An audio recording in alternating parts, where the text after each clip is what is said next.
Senhoras, senhores, queridas irmãs, queridos irmãos espiritistas, jovens, nossos votos cordiais de muita paz.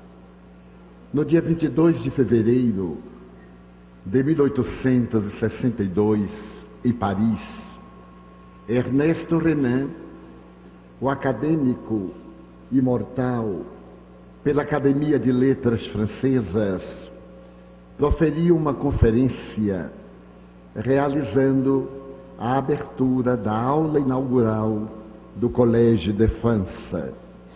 Ali estavam presentes representações e intelectualidades provindas de toda a França e de diversos países europeus, porque Ernesto Renan era agnóstico, um jornalista eminente, tradutor, era professor de hebraico da Universidade de la Sorbonne, escritor, e uma conferência desse homem, sendo a aula inaugural de um colégio importante do país, atraiu o que havia de melhor na cultura francesa e também na cultura europeia. O eminente mestre das letras começou seu discurso com uma frase perturbadora: Jesus é um homem incomparável. Ao enunciar essa frase, o auditório experimentou um frisson, porque Ernesto Renan estava, através desse conceito, modificando totalmente a proposta ancestral da dogmática Igreja Católica Apostólica Romana.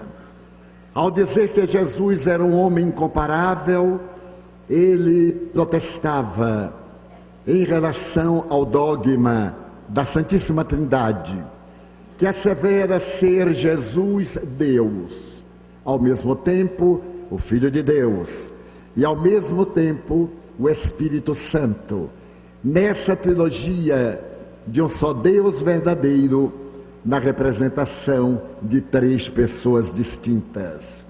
Como era natural, o seu discurso foi fabuloso, aplaudido várias vezes, e isso não pôde impedir o efeito da sua frase inicial, porque logo depois o Paris Soir, o notável jornal francês, fez uma declaração perturbadora contra Ernesto Renan. O periódico era de orientação religiosa, católica, e logo depois o imperador Napoleão III, que governava desde 1850, levantou-se para poder profligar contra a conduta do eminente intelectual, e ele foi demitido da cátedra de hebraico da universidade. Mas ele não deu a menor importância, resolveu assumir a responsabilidade dos seus atos. Isto porque Ernesto Renan, o célebre agnóstico, o combatente das fileiras contra a tradição religiosa, agora era cristão. Ele se havia transformado de um para outro momento, graças a um episódio familiar muito especial. Uma sua irmã muito querida, Henriette, havia contraído a tuberculose pulmonar. Na época, era chamada a peste branca, incurável. E depois de consultar os melhores médicos de Paris, ela foi aconselhada a transferir-se para um outro lugar onde o clima fosse benéfico à sua saúde.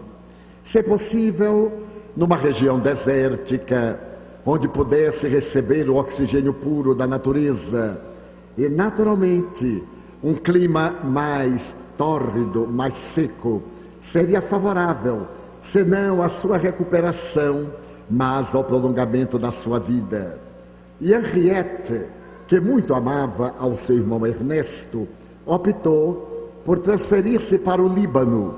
Naquela época, o Líbano era possessão francesa, e ali, naquela região dos cedros multimilenários, naquela região cercada de magia, Henriette foi procurar a região desértica e foi viver próxima à aridez imensa daquelas terras não conquistadas. Ali, ela teve tempo de meditar, de procurar o sentido da vida, qual era o significado existencial. Em Paris, no meio da alta sociedade, da intelectualidade francesa, o tempo era aplicado no imediato, mas agora que estava enferma e que parecia aguardar o momento da morte, dispunha de tempo para a autorreflexão. Meditava quando foi convidada a visitar as ruínas de algumas igrejas do cristianismo primitivo, por onde passara a palavra eloquente e arrebatadora do apóstolo Paulo. Foi nesses lugares, somente escombros, que Henriette sentiu a presença psíquica de Jesus. Ela começou então a ler as páginas doçurosas do Evangelho, e à medida que mergulhava o seu pensamento na Boa Nova, estruturava-se-lhe um ideal de beleza, de encantamento, a certeza da imortalidade. Sabendo que seu irmão era antirreligioso e era um terrível inimigo das crenças religiosas vigentes, ela fez-lhe uma carta. Eu sei que tu não amas a Jesus.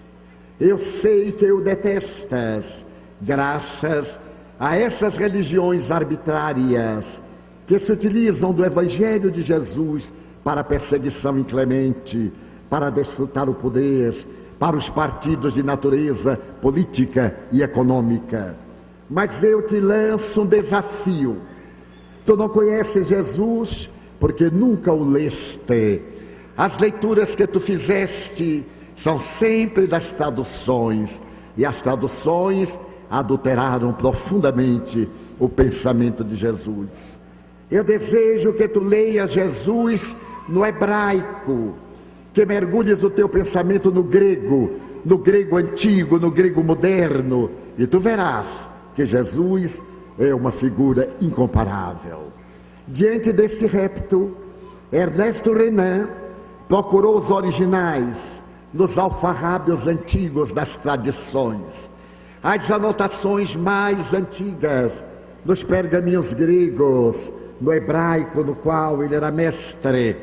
E à medida que ele ouvia ler, sentir e falar deste homem extraordinário, a sua alma tornou-se mais dúctil ao amor, e em breve ele mesmo predispôs-se a escrever uma vida de Jesus em 3 tomos, e mais tarde, ainda fascinado pela grandeza de Jesus, ele escreveu um 4º livro, Os Atos dos Apóstolos. Jesus, a figura incomparável, que há 2000 anos dividiu a história da humanidade.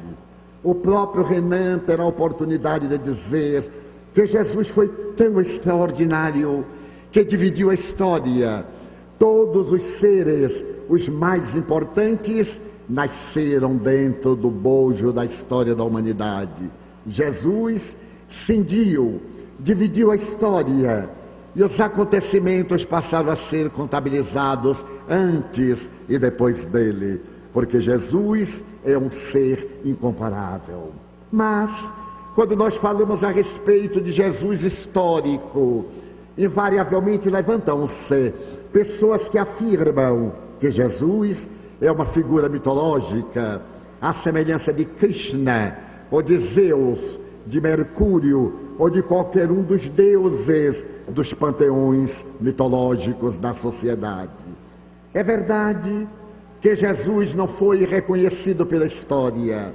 Quando me recordo, por exemplo, de Domício Nero, o terrível e perturbado imperador, a humanidade tem fundamentos históricos da sua época para narrar a sua loucura, a sua barbárie, mas também a sua doutrina filosófica.